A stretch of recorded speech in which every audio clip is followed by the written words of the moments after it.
Hi loves, this is our mini lesson for research on prewriting. I'll just give a brief overview of outlining, concept mapping, and beyond. So why prewriting? We talk a lot about, when we sit down often to write on demand without thinking ahead of time, we can rest on our laurels of being good constructors of sentences, but it really becomes obvious as we write more and more sophisticated papers and assignments that you need to think about what you're doing before you write. So it helps to create some sort of plan, outline, concept mapped, or something else to show the relationship or logical ordering information.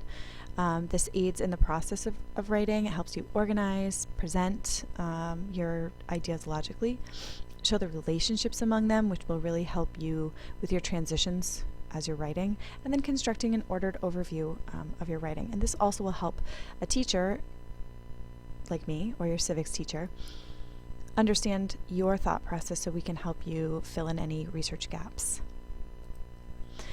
So how do I start? The first thing to think about is the purpose. So our purpose is an argument paper. And there's lots of different ways to approach that, which we'll talk about. But you also have to think of your audience. So on a very basic scale, it is the teachers in the school. But it also helps to think of a perceived audience. So who would actually be the reader of this paper? The more authentic you make it with a real audience in mind, the easier it's going to be to write. You also want to determine your likely subtopics, which you've been researching already for your background research and contextual research and for your annotated bibliography. And you want to develop the working thesis of the paper, which is another screencast that you'll watch. So, then what? You want to brainstorm, list everything, organize, group related ideas together, contemplate what order your subtopics will go in and why. Then, of course, order them, arrange them from general to specific or abstract to concrete or point, counterpoint, or however you're going to do that. And then just label, create a main and subheadings, whether that be in a bubble map or an outline or what have you. So things to remember in that process. You need to analyze how each idea relates to one another, builds upon one another to strengthen what you're trying to prove. Don't just plop ideas first, next, last. These ideas have to work together to build your argument. If you're not, again, resting on that this is a persuasive piece and you're rhetorically manipulating your audience, you have to just let the evidence speak for itself. But in order to do that, you have to really think about how you're doing it. You have to evaluate then what is the best evidence to support your ideas as well. There's lots of evidence out there, but what's the best? And that even comes down to, is it going to be a quotation from an expert or is it going to be a paraphrase from a seminal source? Really important to think what best will support my ideas and get my reader to trust my argument. And then finally consider how to acknowledge the other side of that argument. Types of prewriting, you can outline. There's alphanumeric, which you've seen before, the Roman numeral gig, the full sentence outline, where you write essentially your whole paper into an outline, and then an informal outline, which you'll see a little bit later. I'm a good writer, doesn't mind writing outlines, but she's not a total MLA freak about it. So you can also do a minor concept map and or some original planning methods, which we'll view. So in terms of outlines, these are some basic argument approaches, and you'll see between the three, and you can pause to do some more investigation. Basically, these three have in common that there's an introduction that introduces your thesis and claim. There is a conclusion sentence, a conclusion with the 3 R's, which we'll talk about in another podcast. But for the most part, the way that it's set up is you have your first point and its supporting evidence, and then somewhere you refute your opposition's first point. Maybe you refute your opposition's first point first and then present your first point, or maybe you do it together where you present your first point and which refutes one of your opposition's claims. So in an argument, it's just really important to acknowledge that there is another side and that your evidence and your research works to refute that, and that you have the stronger argument. It's not that they're not correct, you're just more correct. Now, if we look at a different kind of Rogerian argument, this is may work for some of your papers. So you would define the issue in the introduction, which we will talk about in the other screencasts, and with your brief statement of a proposed solution. So if your research has sort of been centered more around a solution, you may want to do this. So first you represent your first side, a neutral analysis of the other side, along with uncovering any warrants for this reasoning. Warrants being the pieces that help substantiate your original claim. The writer then does the same kind of neutral analysis with your own side of the issue. And again, this neutrality is important, that you're letting the evidence speak for itself. You're not resting on rhetoric to do it for you. Not a kind of manipulative rhetoric, again. Just as in the same way, it might not just be these two paragraphs similar to the previous outlines. It may be two more paragraphs to show another part of that side, another part of this side. Then in this section, you may show where the two positions share, and then a proposed solution in your conclusion, around your conclusion. So if yours seems to be a problem solution, this might be the best for you. I'm going to not go through this, but I would encourage you, if you're wanting to learn more about MLA, and sometimes this sort of structure can really help some of you, just pause to look at parallelism, coordination, subordination, and division. And you can access the OWL Purdue website for more details. That's where this came from, right here.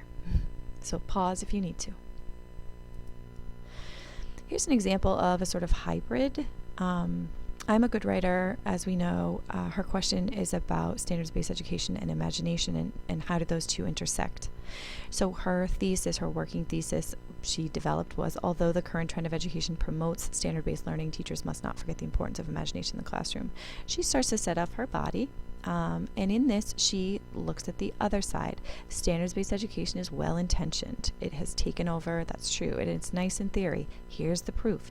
Note that she uses quotations. It is imperative that whatever kind of pre-writing you use, you incorporate the kinds of quotations that you're either going to paraphrase. These could be paraphrases themselves or what you're going to paraphrase later, but the evidence from the text is essential for a positive pre-writing plan. It can't just be this nebulous, generalized idea. You have to really start digging in and thinking of those layers and how they're going to function together. So you can take a look at Ima's argument as she starts to build. It's nice in theory, but different than that in reality. And this is just really the beginning of her outline. The next kind of idea that you can use is a mind or concept map. And again, pause if you need to learn a little bit about it. This mind map is actually how to mind map, so you can go through the structure of how to do that. You start at the center, you use words and pictures, lines that associate, and then the structure should develop some sort of radiant hierarchy. So how do your ideas function together? Take a look at this. It's a little blurry and a little pixelated. Sorry about that, but I thought it was the best one to kind of show you. Now, if you're doing a research paper and you have all these sources and you want to start navigating those sources and that information, you can start with the facts and you can list them. But now in your case, you would list the facts, you would put a quotation and make sure you cite who it is, so that when you go back into this pre-writing plan, you can really start developing your ideas.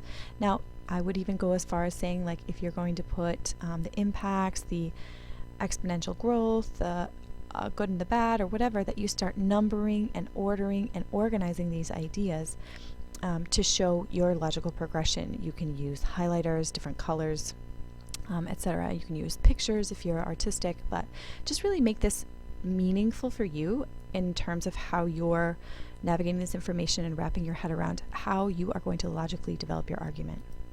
Here is a gigantic, it looks small in here, but this is on the floor. This is actually from my thesis, my master's thesis. I have my driving question here. I was doing all this research. I had hundreds of sources, it felt like, and so I started to organize them into chunks. Okay, so I have methods, I have this, I have that. I made them all in different colors. I made little branches. Here's some quotes. Here's what I want to say about them, and I started to organize and number them based on based on my initial thought process. So is this a mess? Yes. Did it work for me? Yes. I was able to create an 85-page thesis from just this mind map. It helped me plan, and it wasn't something that was linear, which some of you need, and linear stifles me. This allowed me to see everything at once, so I could organize my thoughts into a cohesive product. There's some other planning methods, and again, you're not roped into just writing an outline or doing a concept map.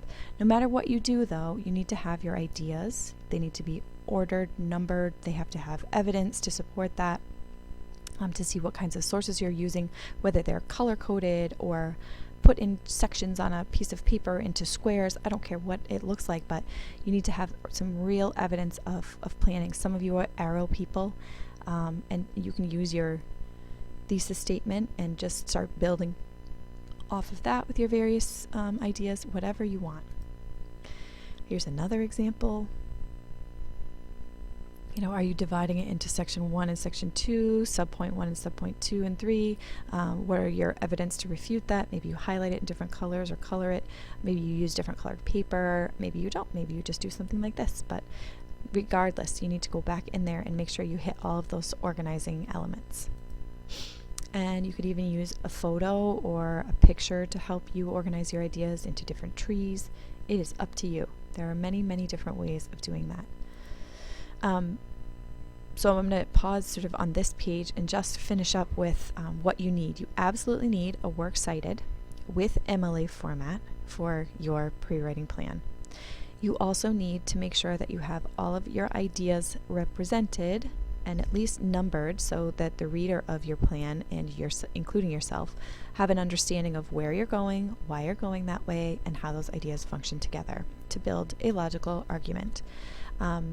Make sure there's quotations in there, and just, really put some pre-thought into it so that your first attempt isn't so rough that you actually have a real good idea of where you're going, so it's easier for you to then polish and get ready for your first final draft.